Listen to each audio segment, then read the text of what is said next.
Bismillahirrahmanirrahim. Assalamualaikum warahmatullahi wabarakatuh. Alhamdulillahirabbil alamin. Nahmaduhu wa nasta'inuhu wa nastaghfiruh wa na'udzu billahi min shururi anfusina wa min sayyiati a'malina. May yahdihillahu fala mudilla lahu wa may yudlilhu fala hadiya lahu. Asyhadu an la ilaha illallah wahdahu la syarika lah wa asyhadu anna Muhammadan abduhu wa rasuluh. Allahumma shalli ala sayyidina Muhammad wa ala ali sayyidina Muhammad. Faqala Allah ta'ala fil Qur'anil Karim, a'udzu billahi minasy syaithanir rajim. Bismillahirrahmanirrahim. Innal ladzina amanu wa 'amilus shalihat lahum jannatun tajri min tahtihal anhar dzalikal fawzul kabir. Shadaqallahul 'azim. Ma'asyiral muslimin, hadirin jamaah salat maghrib Masjid At-Taqwa Timur Indah 5 yang insyaallah dirahmati Allah. Wabillahi khusus Bapak Ketua Masjid, Bapak Imam Khatib Bilal Gharim, dan juga jamaah sekalian, Bapak, Ibu-ibu, adik-adik yang hadir di Masjid At-Taqwa ini. Mudah-mudahan kita semuanya diberkahi, dirahmati oleh Allah Subhanahu wa taala. Pertama, syukur alhamdulillah, kita bersyukur kepada Allah Subhanahu wa taala kembali di malam hari ini, Pak, malam Jumat ya, tanggal 1 Juni ya. Kita sudah berada di bulan Juni ya. Sekarang berada di bulan Zulqaidah ya. Dan lagi Zulhijjah. Syawal udah habis. Nah, karena itu kita bersyukur Bapak Ibu, masih Allah berikan nikmat hingga malam hari ini. Jadi Bapak Ibu, kalau kita mau menghitung nikmat Allah di dunia ini, ada kurang lebih 8 miliar manusia, kurang lebih Pak. 8 miliar manusia ya. Jadi sekian banyak itu yang Allah kasih nikmat iman, hidayah, beragama Islam atau Muslim. Tidak semuanya ya. Alhamdulillah kita termasuk di dalamnya. Nggak bisa kita bayangkan Pak, seandainya nikmat iman itu tak sampai ke diri kita. Karena inna dina indallahil Islam. Hanya agama Islam yang diridhoi oleh Allah. Oleh karenanya, nikmat yang paling besar dalam hidup kita adalah iman, Islam, Muslim. Seseorang mendapatkan nikmat Muslim, iman, itu dah nikmat yang paling besar. Ulama sepakat menempatkan urutan iman yang paling besar. Apa nikmat yang besar adalah iman. Kita beragama Islam itu nikmat, anugerah dari Allah. Oleh karena itu malam hari ini alhamdulillah kita hadir dulu sejenak dalam rangka memperbaiki, meningkatkan iman kita. Karena kalau iman kita baik, insya Allah badan kita ini, raga ini akan mudah untuk taat kepada Allah ya. Jadi itu Bapak Ibu, yang pertama nikmat iman. Baru setelah iman, nikmat-nikmat yang lainnya, sehat, harta, keluarga, dan lain sebagainya. Tapi yang pada intinya adalah iman. Ya. Bapak Ibu yang dirahmati Allah Subhanahu wa taala, kita sampaikan salat dan salam kepada baginda Rasulullah Muhammad sallallahu alaihi wasallam. Mari bersama kita sampaikan Allahumma shalli ala sayyidina Muhammad wa ala ali sayyidina Muhammad. Bapak Ibu yang dirahmati Allah, baik, kita lanjutkan pengajian kita dari malam Jumat kemarin. Kemarin kita telah menyampaikan firman Allah ayat yang ke 11. Mohon maaf, kemarin belum sampai yang ke-12, udah bunyi ini azan. Ini sedikit Pak. Di pekan kemarin kita sampaikan bahwa innalladzina amanu wa amilus solihat, bahwa iman dan amal soleh dua hal yang bisa dipisahkan. Ini sedikit mengulas. Dia beriman tapi nggak beramal soleh, maka imannya belum wujud Pak. Pembuktian iman itu harus ada amal soleh. Dia beramal soleh tapi nggak punya iman, maka tertolak amal-amalnya. Kalau kita lihat Pak, hari ini banyak orang beramal kebaikan, nyumbang sana, nyumbang sini, sedekah. Tapi kalau dia nggak beriman, maka tertolak, mardud di hadapan Allah. Nah, karena itu iman dan amal soleh ini ibarat dua sisi mata uang.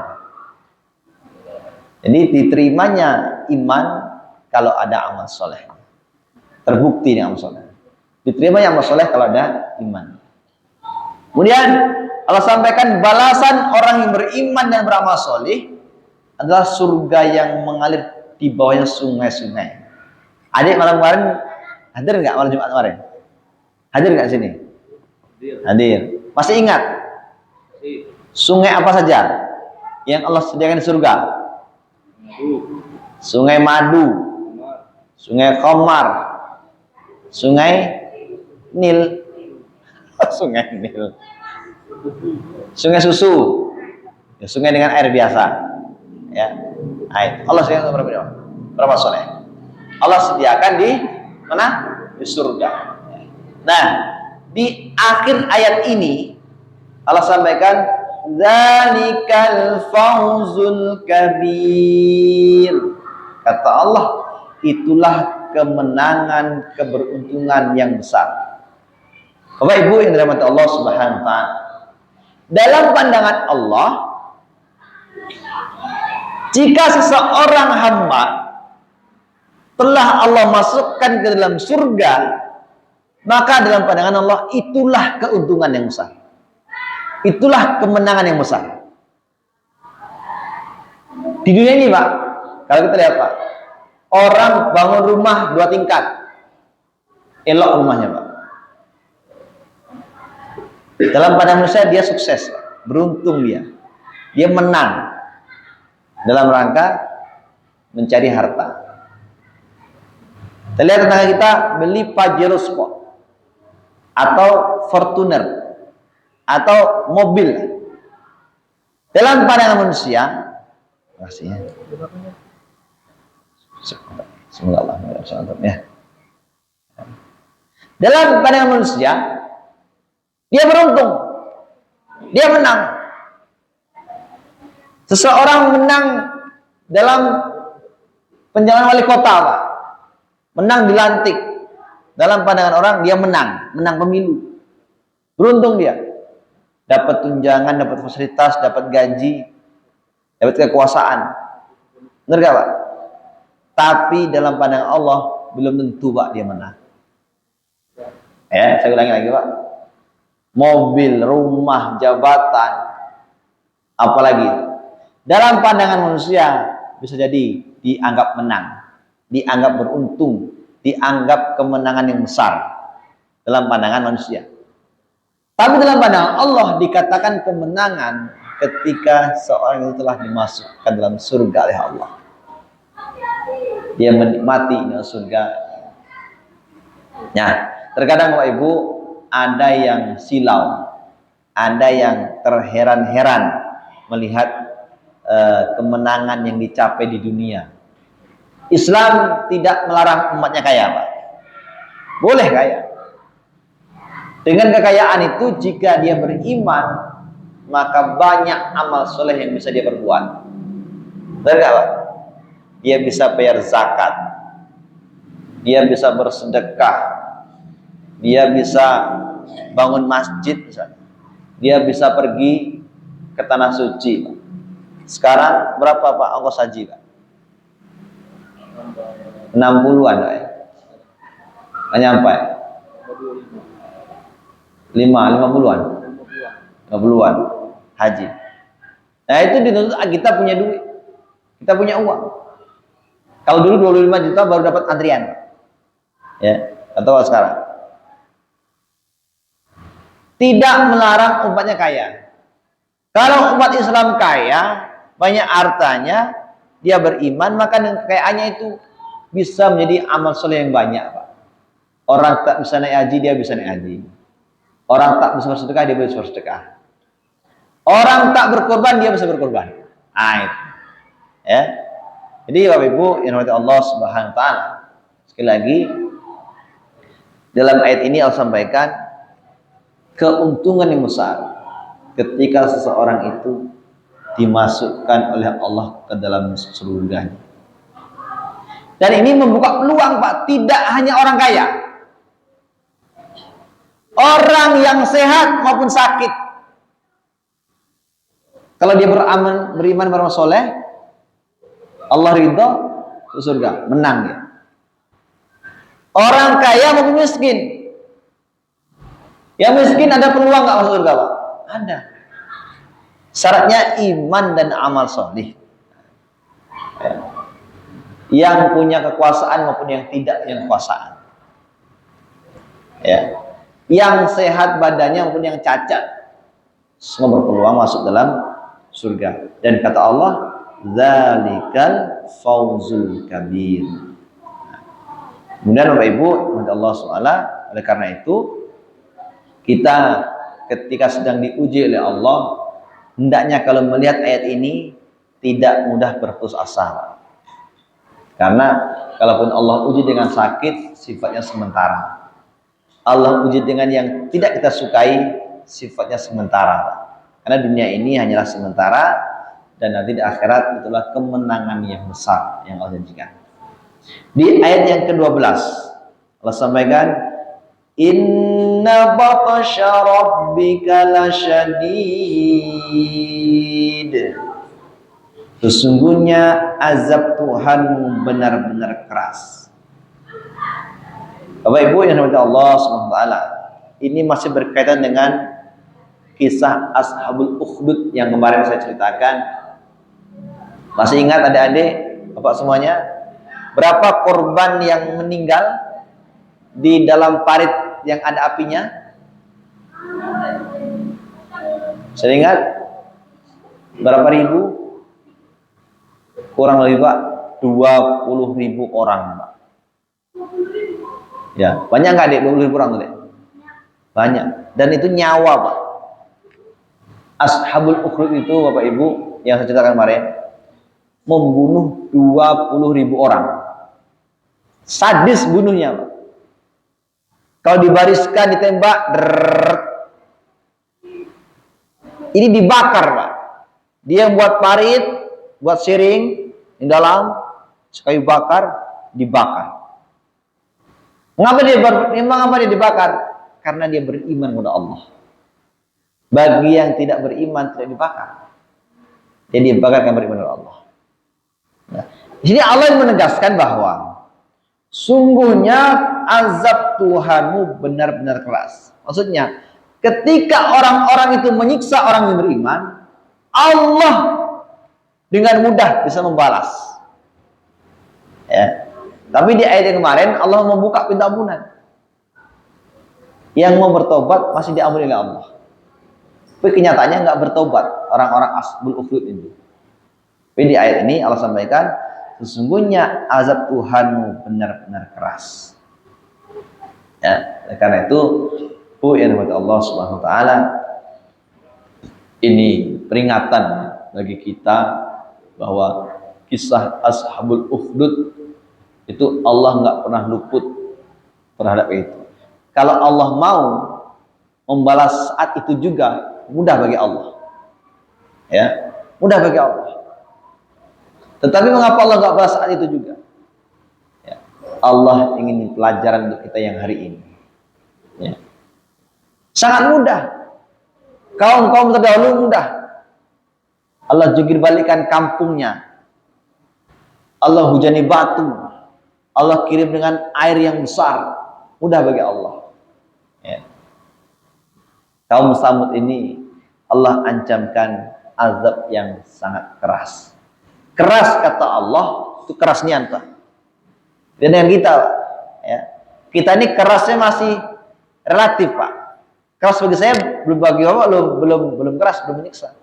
Tapi kalau Allah sudah ngomong keras, azab Allah itu benar-benar keras, pedih. Masya Allah. Ya. Oke, kemudian ayat yang ke-13, innahu huwa yubadi'u wa yu'id. Sesungguhnya dialah yang menciptakan dari permulaan dan menghidupkannya. Ya, Allah yang menciptakan pun Allah yang akan mematikan dan menghidupkan kembali. Dari alam kubur, nanti semua yang meninggal hari ini dengan mudah Allah bangkitkan kembali.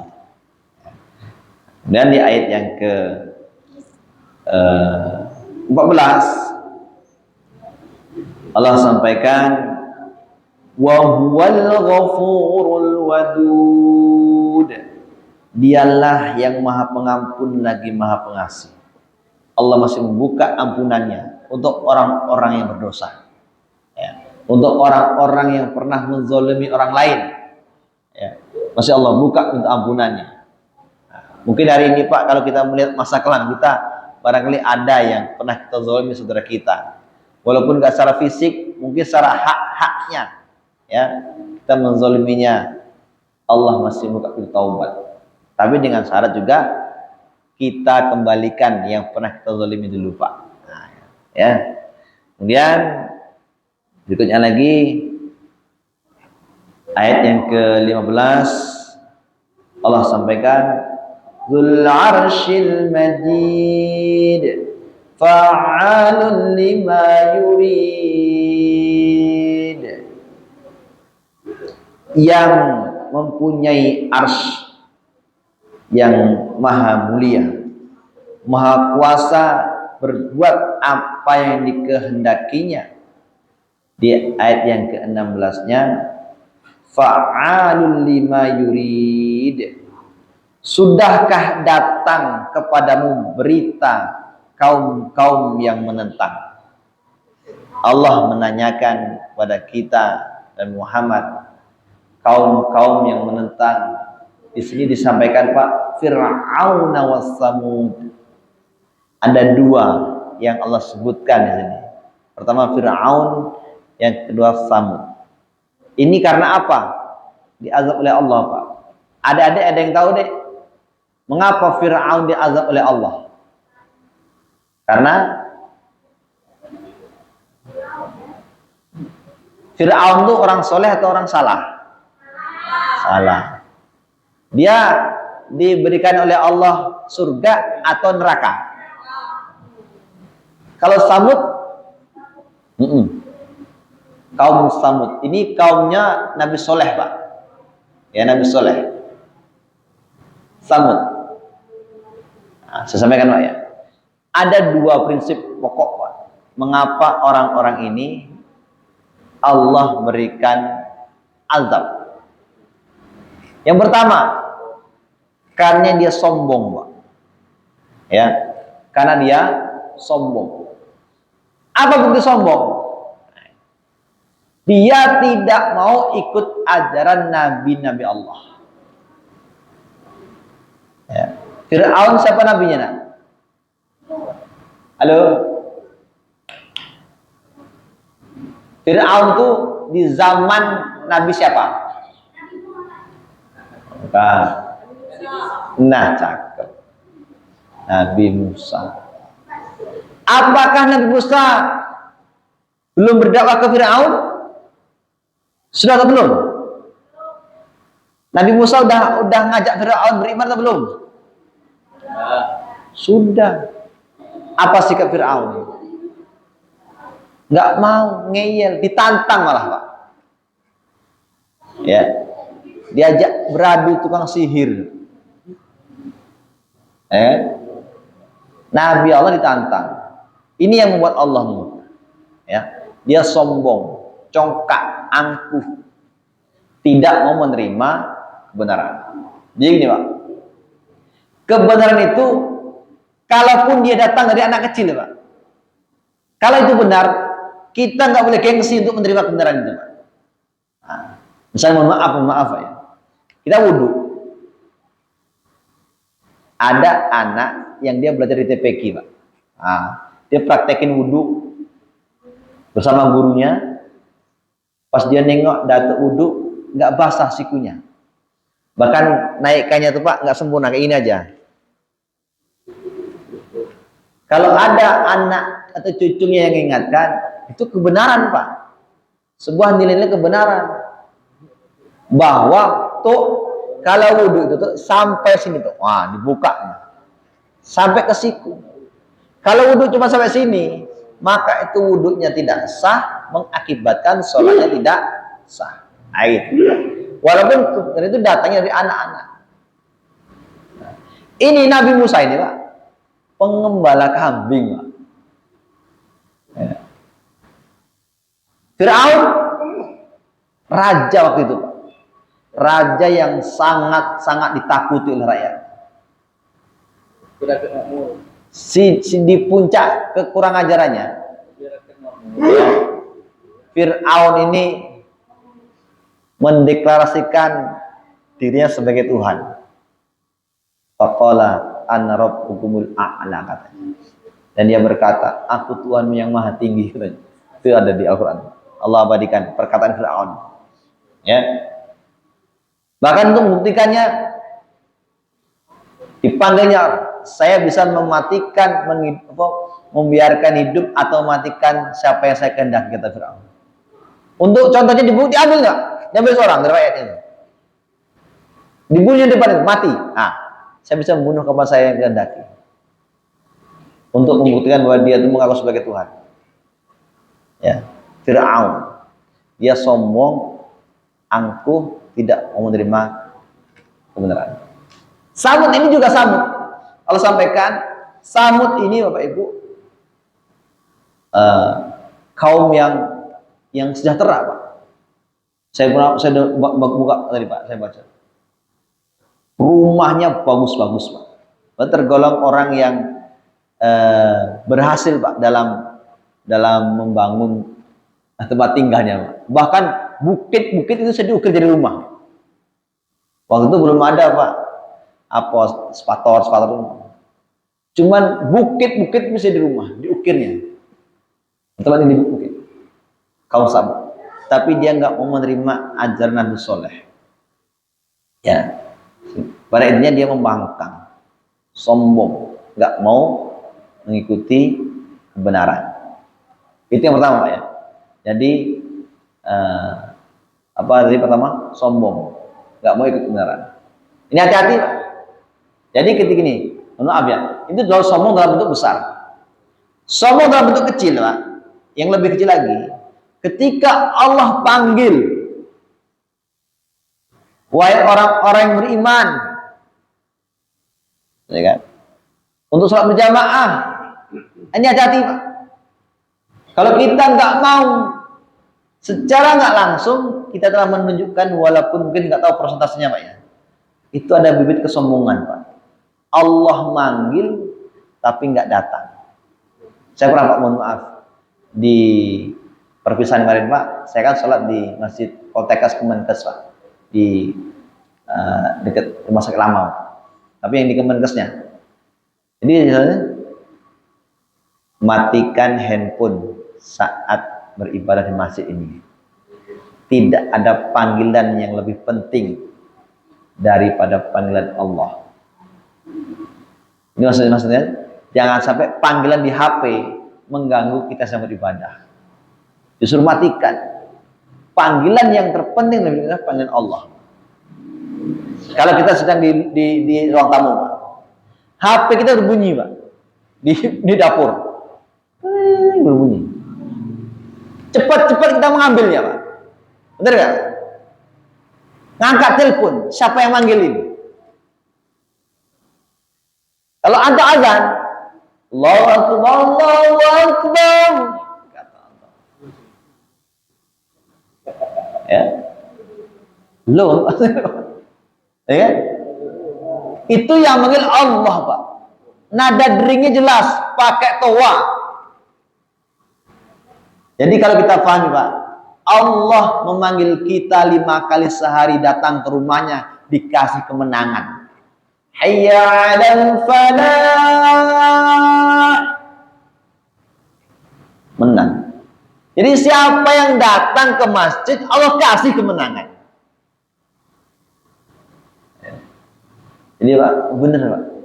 Saya ini menganggap Pak, kalau kita rajin di masjid itu kemudahan-kemudahan Allah berikan. Baik kemudahan dalam urusan kerja, mudah dalam nyuruh istri Pak, mudah dalam mengondisikan anak-anak.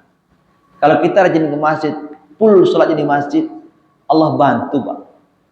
Ya mohon maaf Pak ya, Allah sehatkan keluarga kita, ya. Allah sehatkan istri kita, istri kita dibuatnya nurut dengan kita. Ini saya rasakan.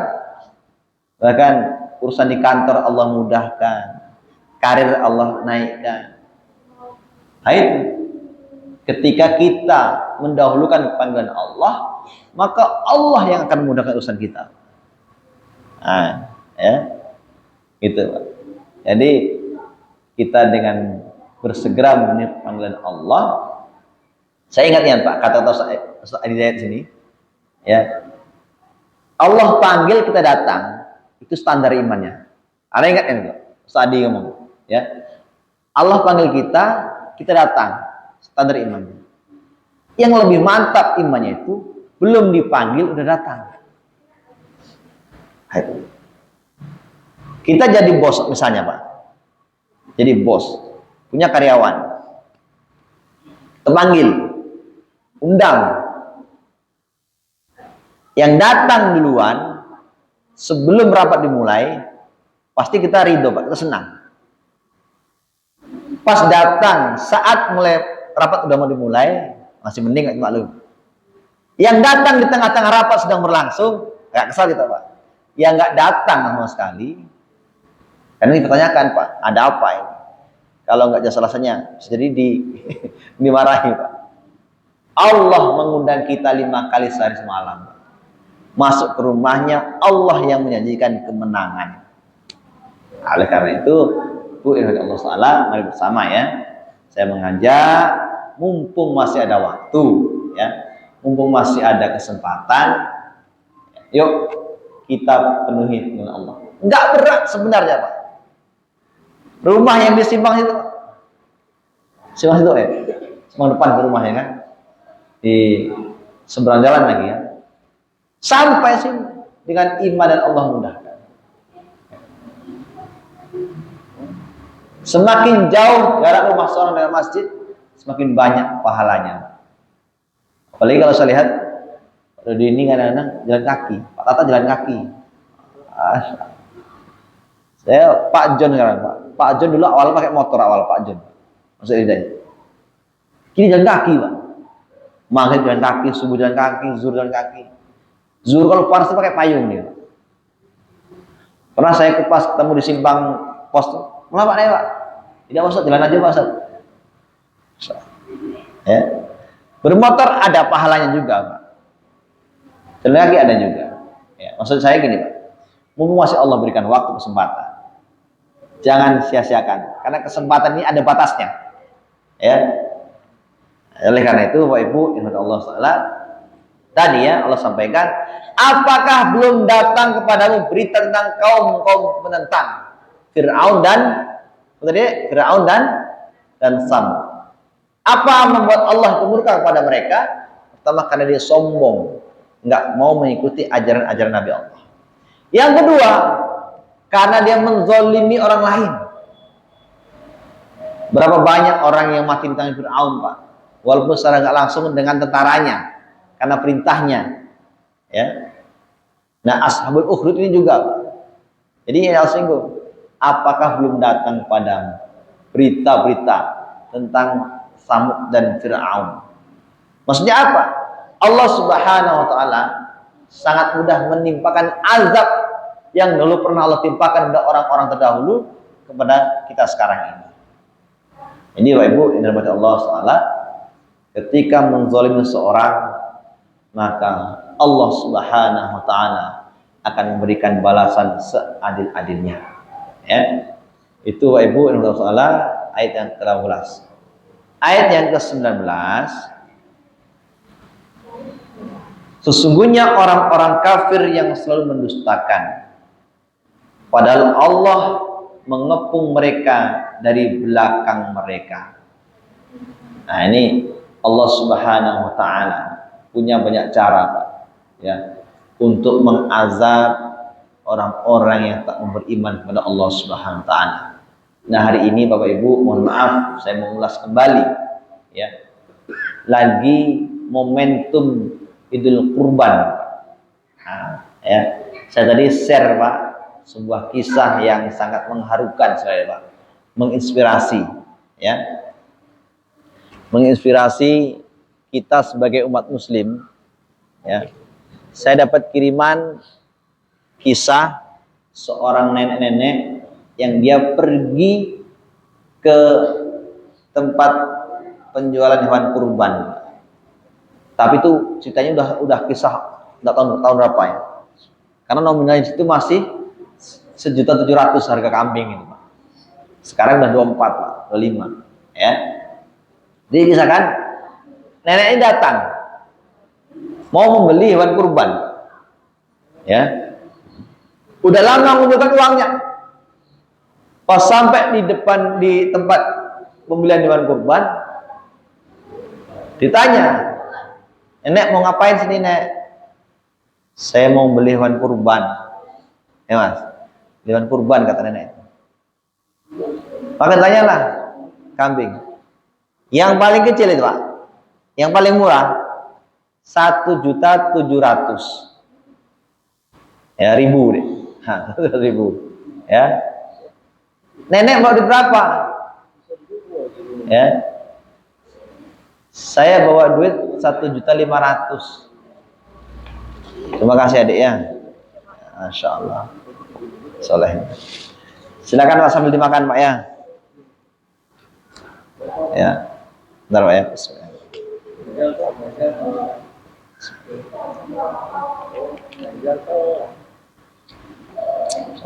Sambil dibuka, Pak, nanti keburu azan, Pak, ya. Jadi nenek ini bawa duit 1.500.000. Jadi si pemilik kambing ini, penjual ini melepaskan, Pak, dengan harga segitu, Pak. Jadi Nek, biarlah, Nek. Maka diantarkanlah, Pak. Nenek dan kambingnya langsung diantar. Pas sampai di rumahnya, yang penjual kambing ini terheran-heran, Pak. Nanti insya Allah saya share, Pak, itu di grup Atakwa, Pak. Kalau ya. Terheran-heran, Pak. Nenek rumahnya masih papan, lah buruk dulu rumahnya, Pak. Tergolong miskin lah, ya.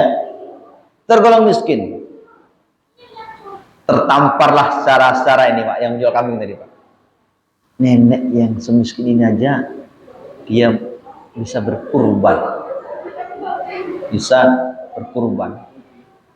walaupun dengan duit yang, mohon maaf, pas-pasan banget, ya. Dapat kurban kambing. Nanti untuk lebih jelasnya, Pak, bisa Pak baca insyaallah saya share, ya. Pada intinya, Pak, kalau kita ke mall atau ke dealer motor, dealer mobil, ya, beli mobil, beli motor tujuannya untuk mempercepat kita ke tujuan, Pak, kendaraan, ya kan, ke tempat kerja, ke kantor, kemana lagi. Ada bandrol, Pak, DP 3 juta, per bulannya 700.000 misalnya. Kita bayar untuk mempercepat mobilitas kita ke sana kemari, Pak, ya. Karena kita fokusnya bukan ke harga, tapi ke tujuan itu, Pak. Memiliki barang itu apa? Nah, oleh karena itu, Pak Ibu yang dirahmati Allah, yang maupun beranda yang mendengar ceramah ini, saya mengajak, mari kita berkurban tahun ini. Masih ada waktu kurang lebih sampai tanggal berapa ini, Pak, bayarnya? Tanggal 22. Amin 2. Masih ada kurang lebih 26 hari lagi. Ya. Jadi jangan sampai Bapak Ibu, mohon maaf, ya kita pahami kendaraan yang akan kita beli itu untuk akhirat. Kita sedang membeli kendaraan untuk di akhirat. Nanti Pak, orang-orang akan menunggang hewan tunggangannya, Pak. Ya. Kalau tiap tahun berkurban, setahun ini kambing, kawan kambing, 7 tahun jadi sapi dia, Pak. Iya. Saya sampaikan, mohon maaf. Ada yang berpikiran, maaf Pak Ustadz, saya tahun kemarin udah kurban. Ya anaknya Bu, mohon maaf Pak Ustadz, anak-anak kami udah kurban semua kayaknya. Udah pernah kurban rasanya. Ya, jadi saya mengajak kita azamkan Pak ya. Setiap tahun kita berkurban. Minimal satu keluarga itu satu pengkurban. Ya. Ini saya mengajak Pak. Saya juga mengusahakan Pak. Ya. Karena gini Pak, apa yang kita keluarkan itu untuk tunggangan kita di akhirat nanti. Nah, kendaraan. Kalau kita fokusnya ke kendaraan ke arah ke surga, itu terlalu murah Pak. Tapi kalau kita fokusnya memikirkan 2.400.000 itu, waduh mahal banget Ustaz. Aduh sayang banget. Jadi kita berpikirnya Pak, kita sedang menyiapkan kendaraan di akhirat nanti. Yang sungguh Pak, sangat-sangat bermanfaat nanti Pak.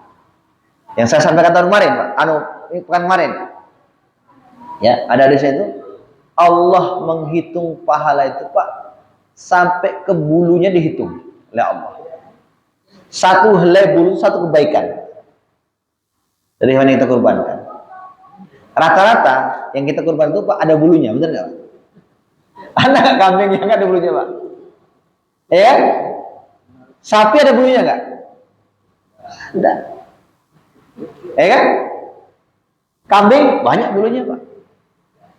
Mohon maaf Pak, dari mulai kupingnya berbulu. Masya Allah, ini tidak selesai Pak. Oh, ya. Ini jangan-jangan madu ini Pak. Masya Allah. Madu susunya. Ya, jadi bulunya saja berpahala. Ada pernah ngitung Pak? Satu kambing itu berapa bulunya? Nggak terhitung Pak. Mohon maaf Pak, ekornya berbulu. Sampai kakinya Pak, sampai tempat tumbuh kukunya itu berbulu. Sampai alisnya, jenggotnya, kupingnya.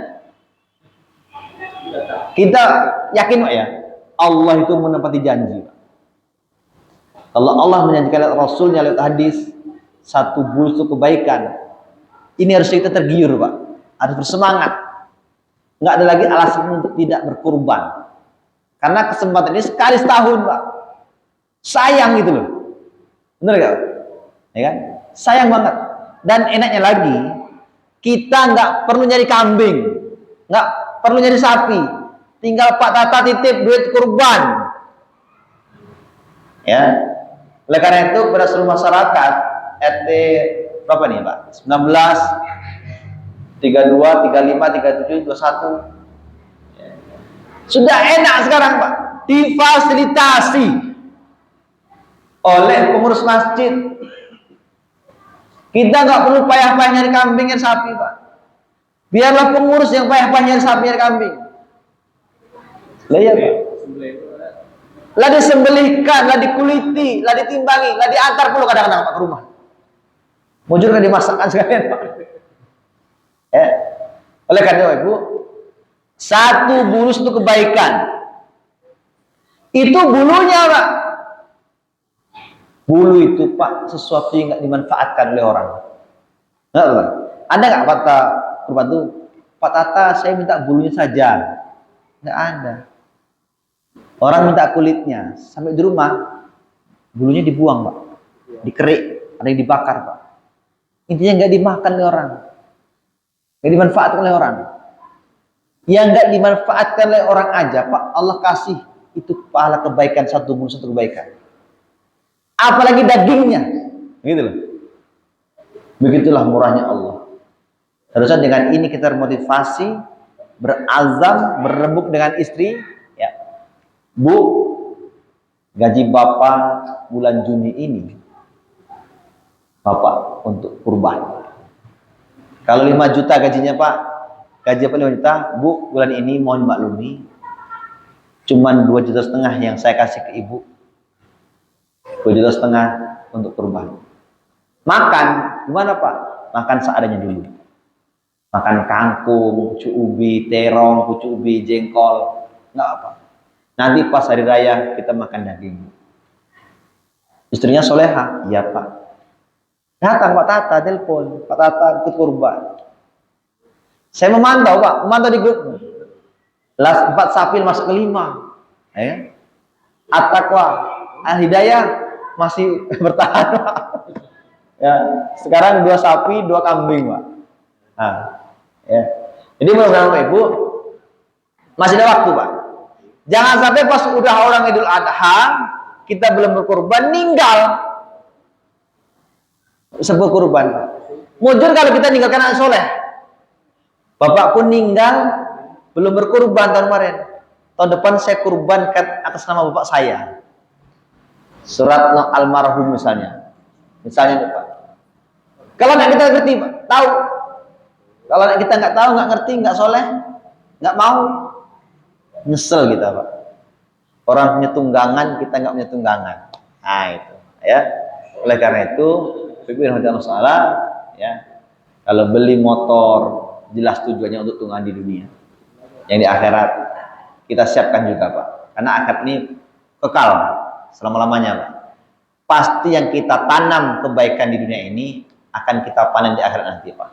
Ya. Oleh karena itu saya mengajak khususnya kurban. Saya mengajak Pak, ya, dimanapun suara saya ini didengar, saya mengajak untuk tidak ragu mengeluarkan uang untuk kurban. Ya, karena apa yang kita keluarkan itu hanya sedikit Pak. Nah, hari ini Bapak Ibu yakin nggak Pak? Harta yang hari ini ada di diri kita itu punya Allah, benar nggak Pak?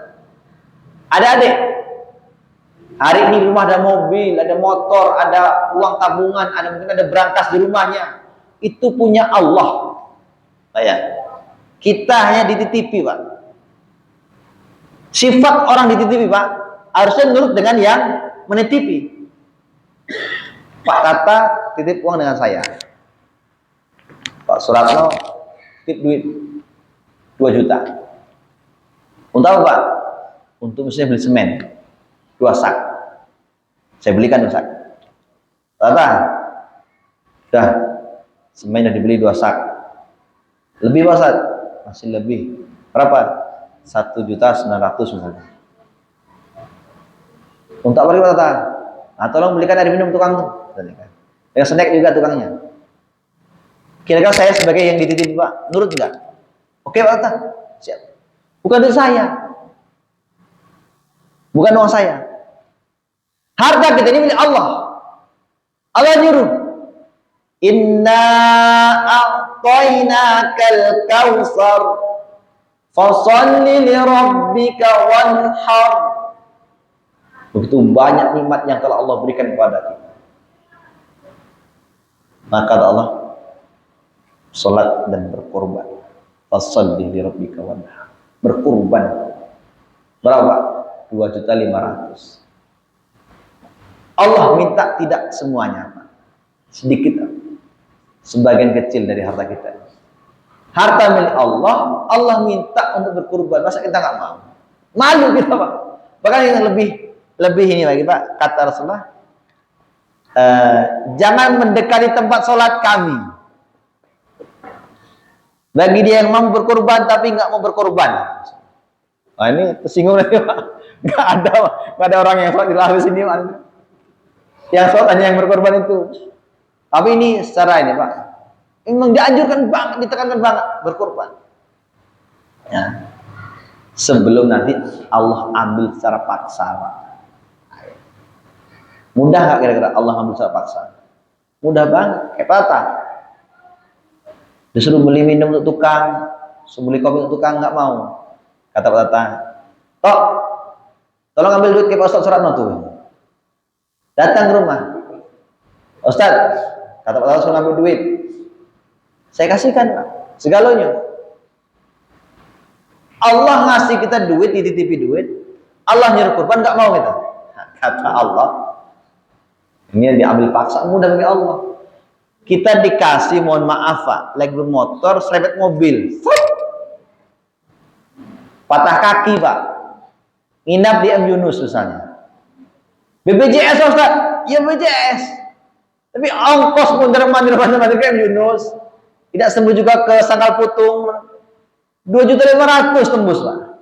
Allah ambil 2.500.000. La ilaha. Jadi itu Pak ya, jadi mohon maaf. Mari bersama Pak kita azamkan kita bisa berkurban. Mudah-mudahan Pak Allah berikan kita kekuatan untuk berkurban di tahun ini, dan mudah-mudahan Allah menerima amal baik dan kurban yang kita keluarkan, dan mudah-mudahan Allah ridho kepada kita. Mohon maaf kalau ada yang kurang berkenan, kita lanjutkan di pekan depan dengan surah yang lain. Saya kira itu Pak Ibu, mohon maaf. Bila taufik hidayah. Assalamualaikum warahmatullahi wabarakatuh.